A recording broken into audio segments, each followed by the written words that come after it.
This is going to be a conversation.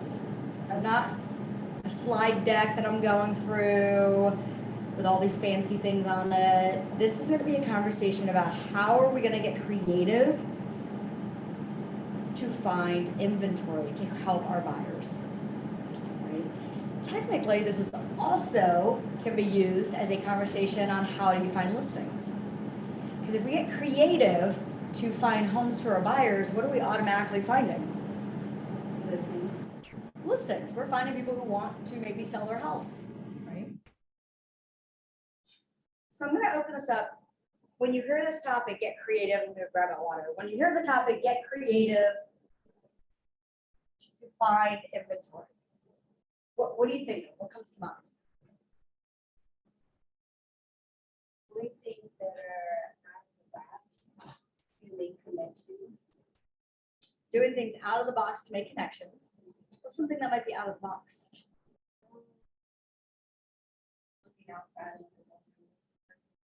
Looking outside the multiple listing service. Yes, our entire topic over the next 30-ish minutes is all going to be about get out of the multiple. Do we start in the multiple listing service? Do we set up an automated thing so when new things pop up, new homes pop up, we get notified right away? Yes, but we cannot depend on the multiple listing service. We can't say like, well, all right, I know you really want to get that new home with those bedrooms, that school district, but I'm just so sorry, the MLS doesn't have anything on there right now, so we'll just wait. Yeah. We have to become prospecting based. We have to become hunters almost, the detectives that'll find these things. So that's what we're going to walk through is how do we find them, where do we find them, how do we get creative, how do we think outside the box, how do we become non-dependent on this one MLS. Okay. So let's talk through this. Like I said, this is not me standing up here with some slide showing you. We're going to get creative together. Let's walk through what that looks like. So does anybody here have a buyer right now? Yes. Okay. Where is your buyer looking and what's the price range?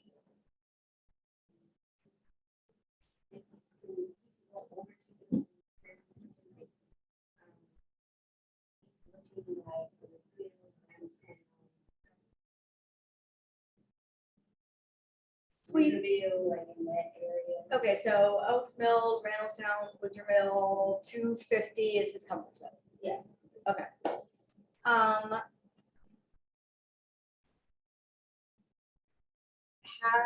Have you showed him house yet? No. Okay, so it's a brand new buyer. Okay. So obviously the first place you're going to go to is what? The MLS, right? We find out what they want, where they want it. We know specifics. By the way, the more you can narrow down specifics, meaning what's most important to you in the home, what's most important to you in location. Now we can really, number one, we want to keep it broad on MLS, but when we get creative, we want to kind of narrow it down. So I'll talk about that. So let's say, for example, what are some of the most important things your buyer wants? Big porch, big backyard. Big porch, big backyard. Open concept. He wants it to be a bedroom. Doesn't matter the bags. Okay, so 3 bedrooms. Yes, and doesn't want to budge on that location. So he wants to be in county, but West. Yeah. So In West County. yes. Got it. Okay, so what that allows us to do in the MLS is open up areas a bit, right? We're not like just looking around the town or just looking in Winterville, which is nice. Yeah. So we can put in more of the county specifics, right? So that broadens it, and we'll give you more homes to look at. And then the other one, then it sounds like he's a little flexible on like he's like, I don't need 2 or 3 bathrooms. I don't need a finished basement, right? He wants 3 bedrooms. Okay, that's the standard. Most people are like 3 bedrooms, right? So we can put that in there, but leave everything else as in MLS as a Like I wouldn't put in 2 bathrooms, I'll just be 3 bedrooms and see what comes out. So knowing the criteria allows you to open and broaden the search nonetheless. What happens when you go looking and there's only 3 things that have that open floor plan and none of them match what he wants? Or he puts in an offer, doesn't get accepted, and there's nothing else in that area that he wants to make an offer on. Where are we taking this buyer? Where are we finding, what are we doing next with this buyer?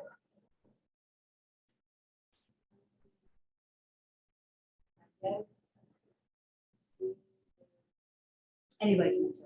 Yeah, I don't know at that point, because if I'm like, oh, let me see what neighborhoods you may want, and let's see if there's any sellers in that area that, or owners in that area that have been there maybe for 7 years, 10 years, and they may want to sell. Maybe that will open up the door for me to call them.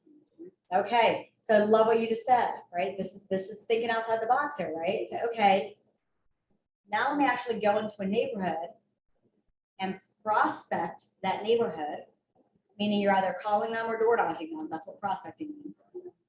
Prospecting that neighborhood to find somebody who may want to see what their home is worth to play matchmaker.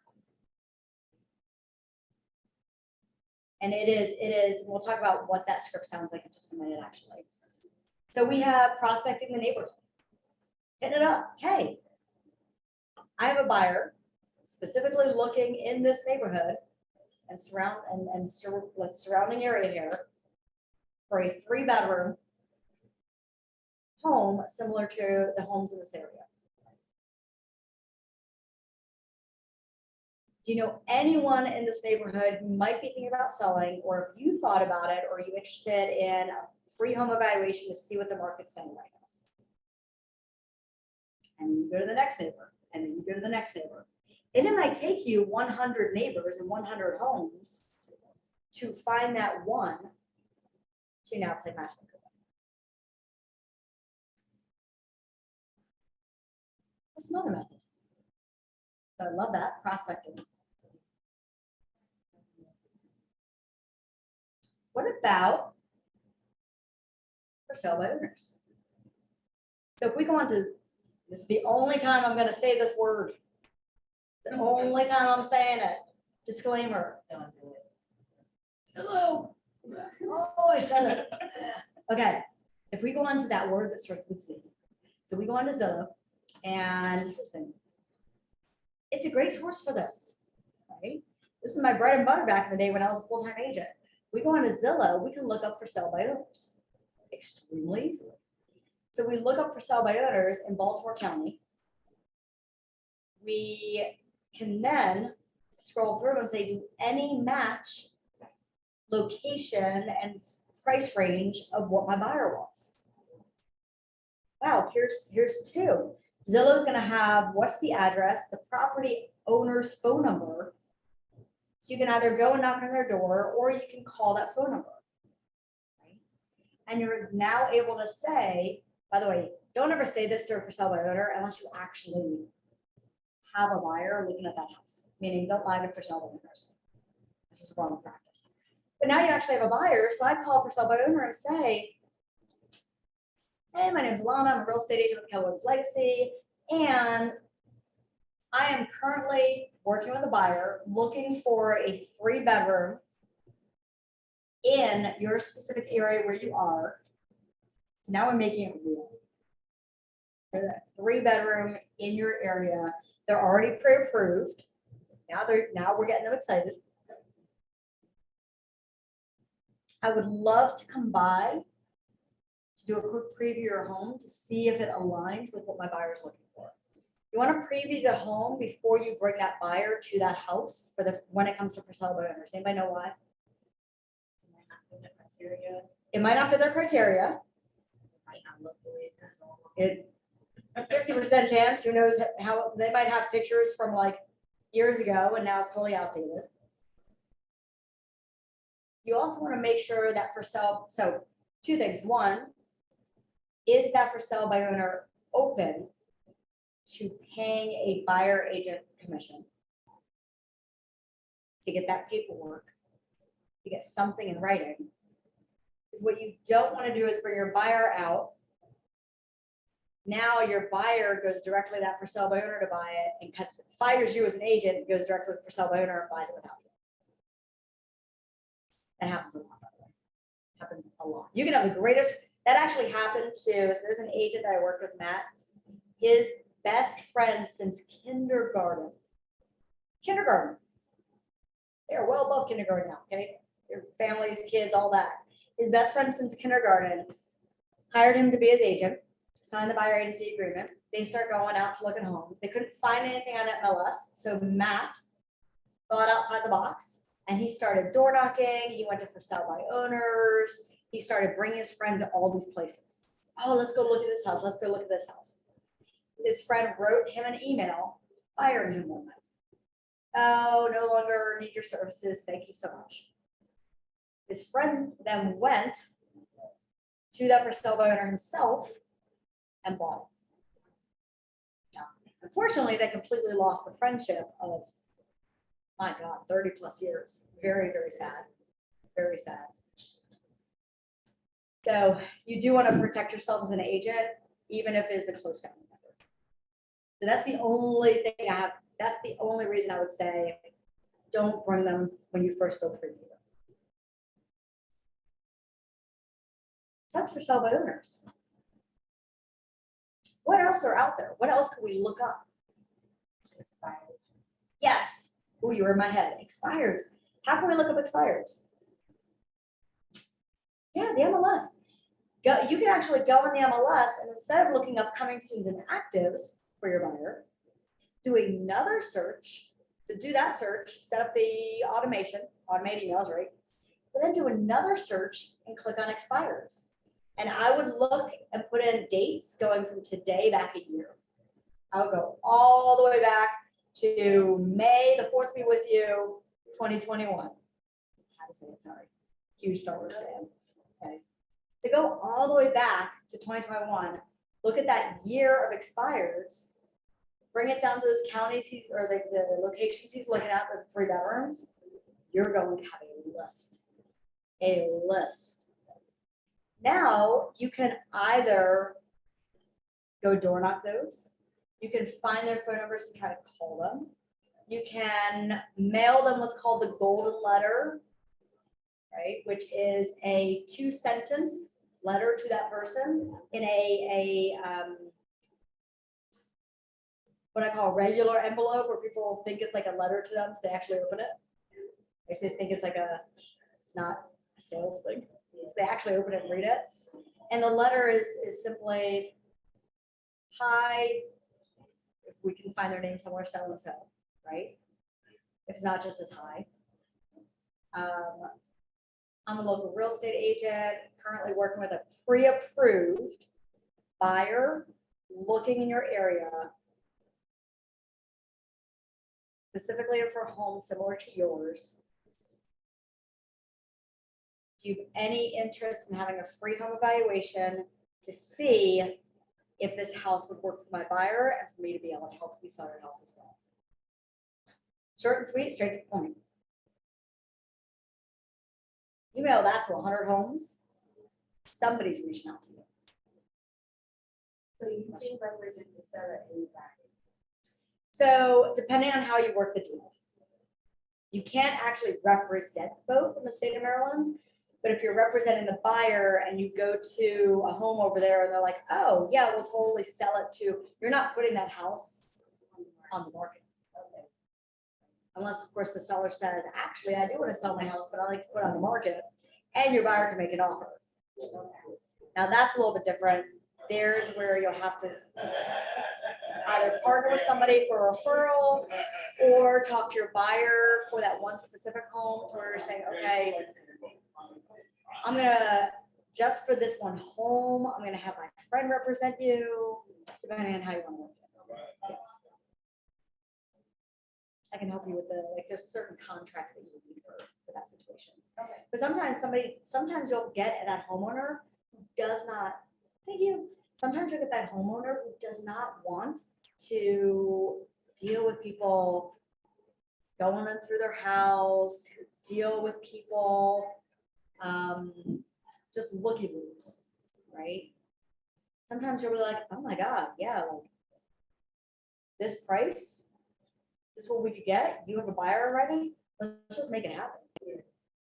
That's why I call it playing matchmaker. If they don't, guess what? You just gotta listen. So either way, there's a win-win here. Yeah. So there's expires, there's for sale by owners, there's door knocking or phone calling the neighborhood, which we call circle prospecting. What else? What else is there? Anybody in Zoom? What else? Again, creative ways. This market right now is shifting a bit, right? And it is still hot for listings, still multiple offers, still amazing days on market, changing a little bit, but still amazing. We're still seeing low inventory. So right now buyers are writing offers and buyers agents are writing 3, 6, 9 offers before getting something accepted above asking. One of our agents just listed a property. It had 15 offers and went 90,000 above asking. That's insane. So one, we have to keep our buyers motivated, keep them excited, but we have to think outside the box because we can't just become dependent on the next house and the next offer. Because guess what all the other agents are doing? They're doing that. So we have to be different. We have to be different. Okay, so we have expires. We have for sale by owners. We have door knocking that neighborhood. We have prospecting, meaning phone calling that neighborhood. We have like smiling and dialing. We have mailing them what's called the golden letter. If you love postcards in our command system, there's literally a postcard that says, I have a buyer in big bold letters that you can put your picture on, your information on, and says, I have a buyer, pre-approved, looking in your neighborhood. Please reach out to me if you have any interest in selling in this market. I'd love to connect. That's it. That's the postcard that's already created in command that agents are using it and mailing to neighborhoods. And then they call and they door knock, hey, did you get the postcard I sent? Did you get the letter I sent? Okay. Creative ways. What other creative ways do we have?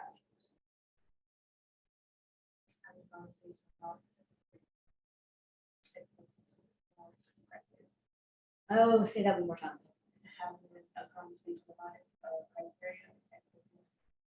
Having a conversation about criteria and expectations. I love that you said that. Why is that so important? Because sometimes it's not necessarily that.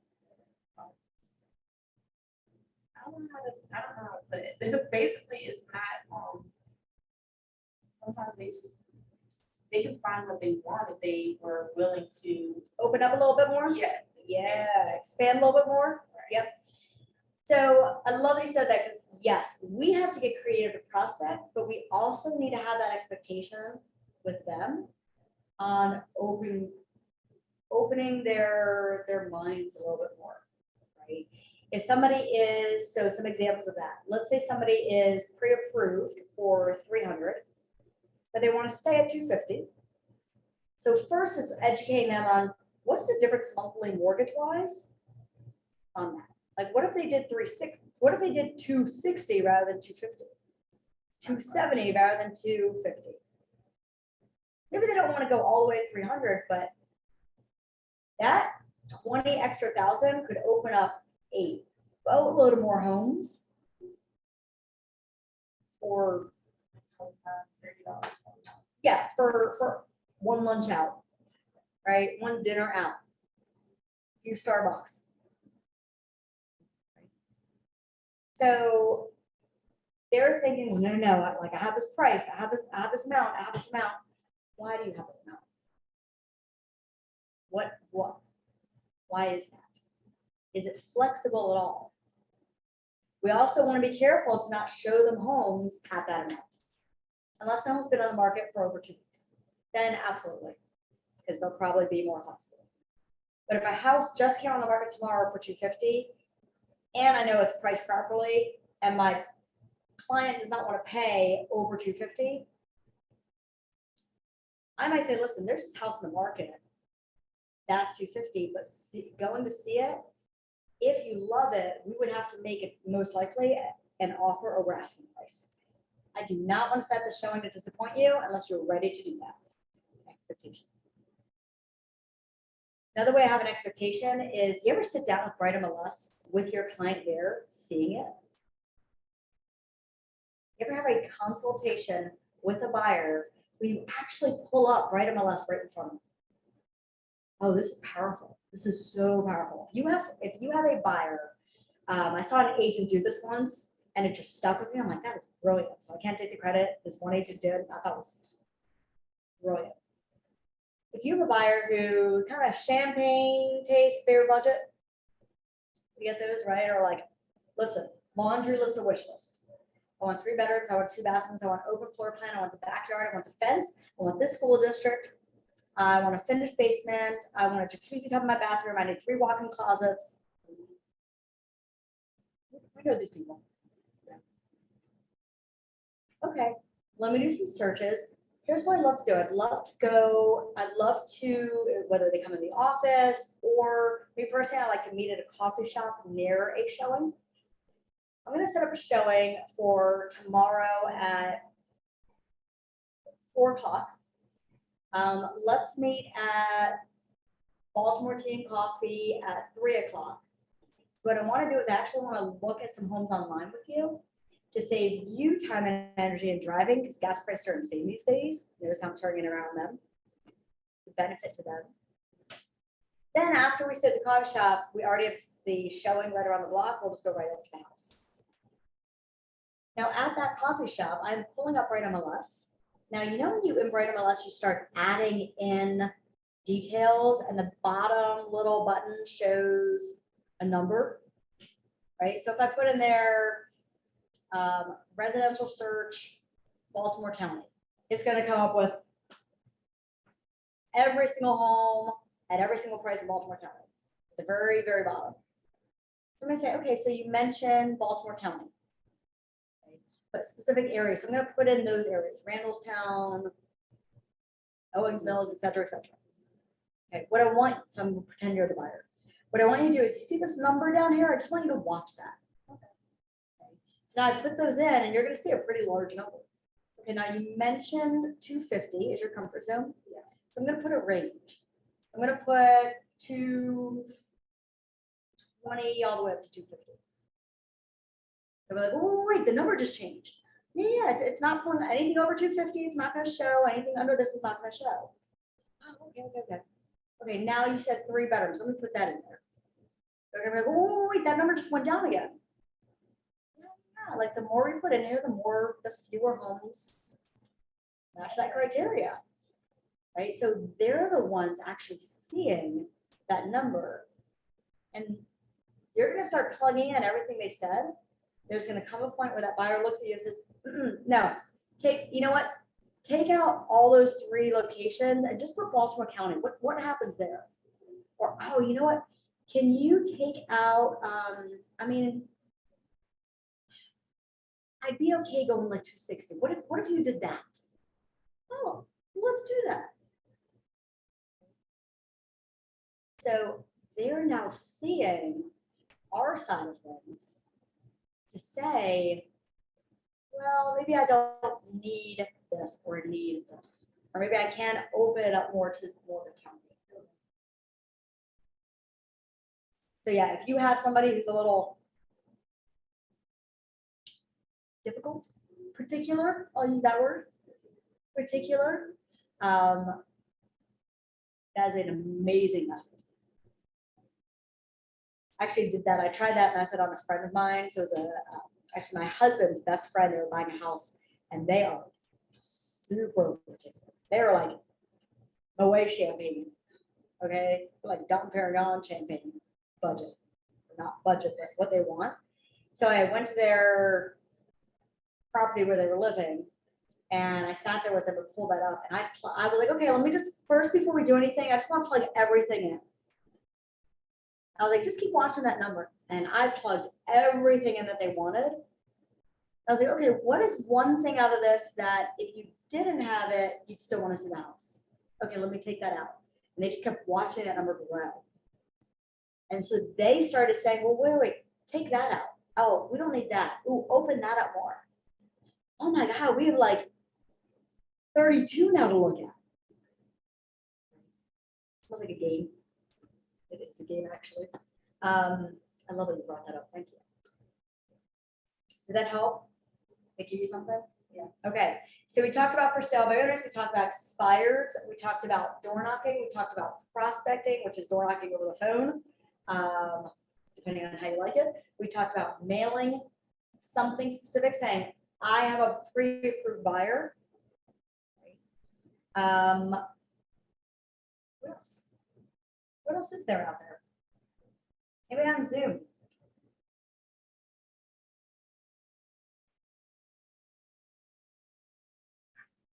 What about foreclosures?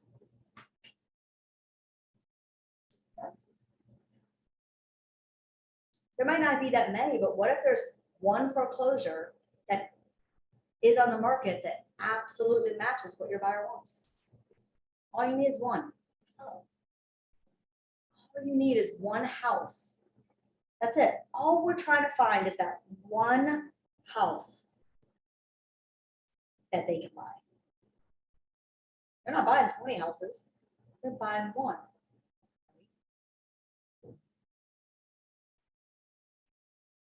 Yeah, foreclosures. What about rentals?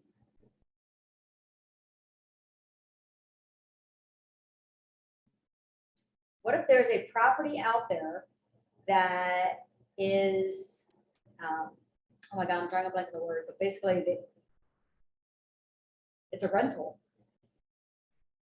that has a property owner that's sick of dealing with renters, and maybe their lease is coming up soon,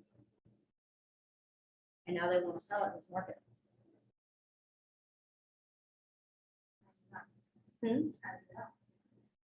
You Call and ask. Call the listing agent. Yep. And ask their owner, see if they want to sell property. I would find, so there are, oh my goodness, I can't believe I'm drawing a blank on the name of it. There's actually a name of properties where, wow, I am completely drawing the name on this, and I will figure this out. I will find it out. Yeah, I can't believe I'm drawing a blank. My lack of coffee today.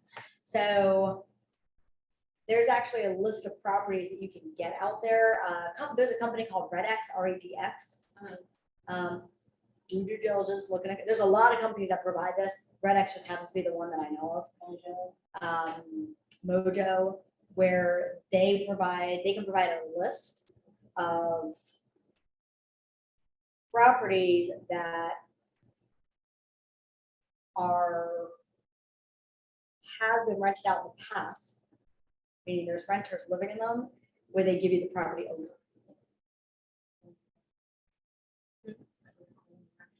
Cold directory is great for server prospecting, because cold directory will just give you everybody everywhere. That gives you the world. It's also, cold directory is an amazing service, but they're also the most expensive. So anytime an agent's looking into them, I always say partner with a few agents and I'll pay for it together. And RedX is my personal favorite because they're pretty reasonable, and they give you they give you these names and numbers for like the geofarming. And by the way, when I say geofarming, that's literally just taking a neighborhood and finding all the names and numbers for people in a quarter-mile radius in that neighborhood.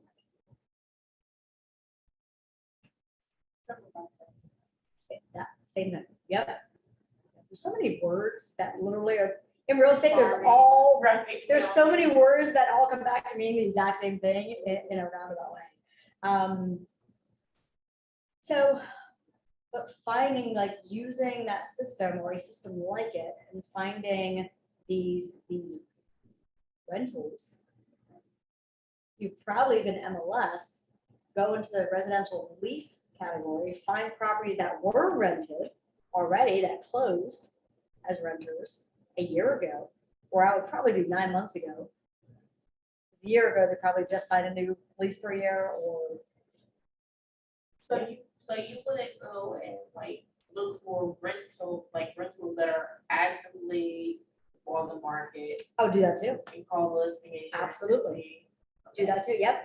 Find a rental on the market, and if there's a rental on the market in my best friend's neighborhood right now, my God, he's going for $3,100 rent.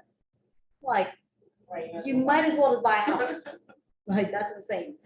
And if it is a 4-bedroom, 2.5 bathroom townhouse, beautiful townhouse. So if I know somebody who's looking in Hanover for a 4-bedroom, 2.5 bathroom, or 2 bathroom, or 1 bathroom, I'm gonna call, and I'm gonna look at that price range in that area to see if it aligns. But yeah, I'm absolutely gonna call that listing agent who has that rental property. Say, hey, I have someone looking to buy a house. Is your seller also, would they ever entertain maybe an offer as opposed to a renter? Now, let me ask you this. If you were that listing agent listing a property for lease, for rent, and you could potentially get a buyer to actually just buy it and become a seller's agent, and a true listing agent as opposed to a lease agent, you probably, I would imagine, if you were trained properly, you would absolutely go to those owners and educate them on why that would be an amazing decision. Now, again, it's up to them. We can't force them in anything, but I'm gonna educate them on how, like, it's a headache to rent to people. Have you ever had to deal, like, have you ever had to be a landlord? Right? It's kind of a pain. I'm saying this like to my sellers, I'll be like, listen, I'm here to help you do this, and you might have an offer for a buyer. You want to entertain that. Yeah. Notice how we keep naming so many, like, oh my God, how many did I should have wrote them on the board. How many did we actually list off? Oh, I have them on board actually. So first we have MLS, we got FSBOs, we have expireds, we had door knocking the neighborhood, right, and calling.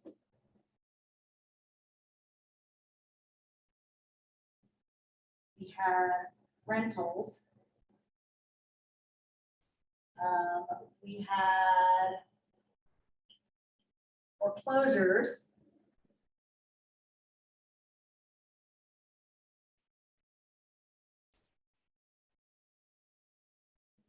Feel like I'm missing one. And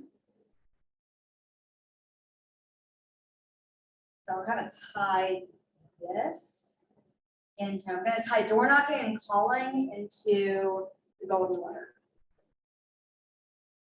Again, golden letter, postcard, it is something that you're sending to a specific area with the very short and sweet verbiage of, I have a pre-approved buyer looking in your area for a 3-bedroom, or I have a pre-approved buyer looking in your area for a specific home in your location. Are you interested in seeing what your home is worth? Would you be interested in selling? I'd love to talk to you today. It is direct. But you can't mail something without a follow-up. So mailings are great if and only you do a mailing and then you follow up to say, hey, did you get my letter? And then you introduce yourself. Is this thinking outside the box? Is this getting creative? Right?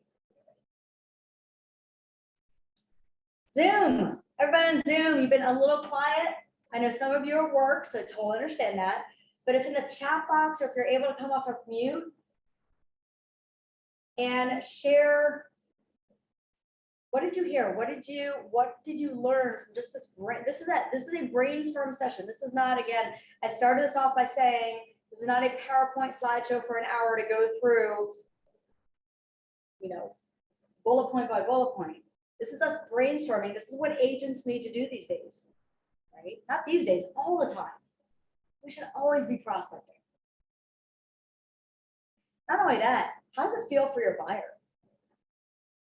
If you say to your buyer, so Shakira, right? If Shakira was my buyer's agent and she said to me, hey, not only am I going to see what's on the multiple listing service, see what's active and coming soon out there for you to keep you updated, to set showings, but I'm also going to prospect for homes not even on the market to find you what you're looking for. That right there is the customer experience. Do you think that you would create a raving fan from that individual who might talk about you to their friends to then promote referrals? All right, Zoom.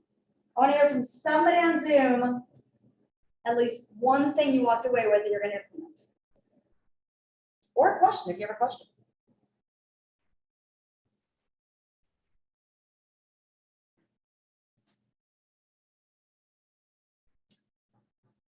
Silence.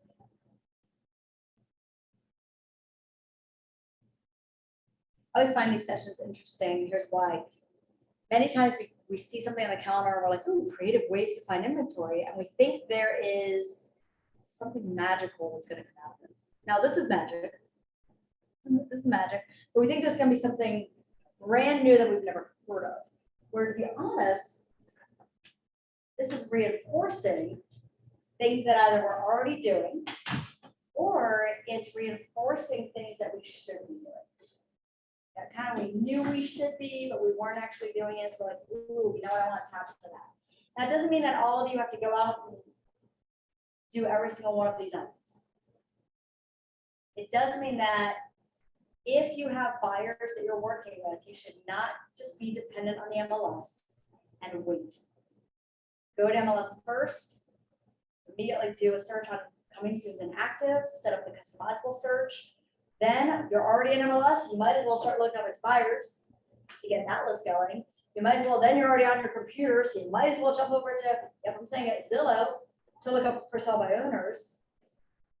So if you have a buyer today who's looking, I'd rather have a list of 20 homes that I can go off of than a list of 3. Oh my God, we saw 3, you put an offer, you got outbid, now I have to start fresh. Okay, let me pull this list. That didn't work, okay, let me pull this list. Start with all of them. Do all of them. Because you most likely are going to have to. You are most likely going to have to write more than one offer for your client, because the offer, that's what's happening. Make sure they know that. Talk about expectations. We're going to go see a house. You're going to fall in love with it. Guess what? We're going to put an offer. I'm going to educate you on putting in the best offer possible based on what you're comfortable with. And I'm always going to, I will have things in the works. If it doesn't work out, because it might not, that might not be your home. We might not win the offer. That's okay. That's what I'm here for. We're going to go see the next one. They need to know that they might have to get excited about a house to lose it, to get excited about a house to lose it, to get excited about a house to lose it, to finally win it.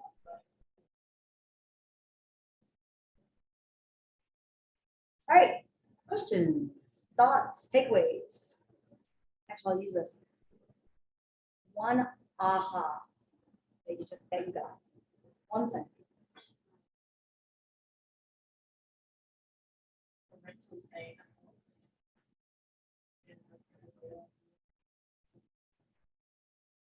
The rentals. Life for me, there's there's like a word that I keep, I'm gonna find this word, I'm gonna go to RedX and find this word and get that word to you of what. There's a way to look up all these properties out there that are currently rented to find the property owners and call. Permanent residents or secondary Hmm. residents? Is that what you think are secondary residents? Yes, Or it is, but yes. tenant occupied?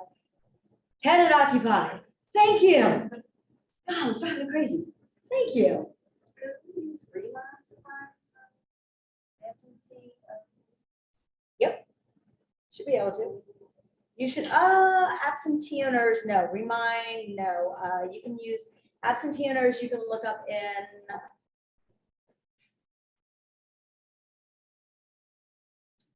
RedX. And I believe you should be able to look them up in. There's another source. By the way, my favorite source is Google. Google. If I type in absentee owners in Maryland, it's probably gonna give me all these different ways to look them up and sources. Are they accurate? Not all the time, yeah. The answer is no. There are companies that obviously agents can pay for that provide you with all this information. I always say this, never pay for anything unless you know you're going to actually use it. And then if you decide to pay for something, make sure it's only for a 30 to 30 day contract. It's not an annual. And in 30 days, if you don't use it, please stop paying for it.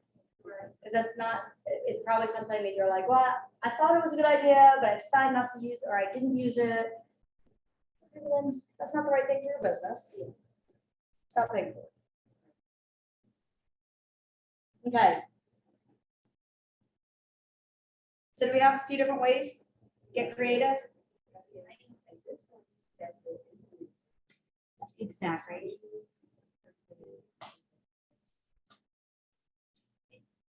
I love these sites, implementation, right? And the best way to implement is you're a buyer right now. You know, what do you want? You know locations. So today, don't just do your usual coming soon active search. Look at for sale by owners, look at expireds. Decide, I know you two like door knocking together sometimes, right? Maybe you decide on like pick a neighborhood find a neighborhood in Randallstown or Owens Mills. Look it up to see what is the average price range. You don't want to door knock a neighborhood that won't meet it, right? So you have to do a little research. Pick out the neighborhood, find a list of expired for sale by owners. So you have multiple ways to prospect for your buyer. So if you did it today, you now have this bucket to go off of. I would say you always, as an agent, want something in your back pocket to keep the transaction moving forward, to keep the client happy moving forward. Because the prediction in a shifted market or a shifting market, which is where we're going towards, is there's always going to be buyers and sellers. There's always going to be business. There will be less. So what happens if you go to MLS or a neighborhood and there's no homes?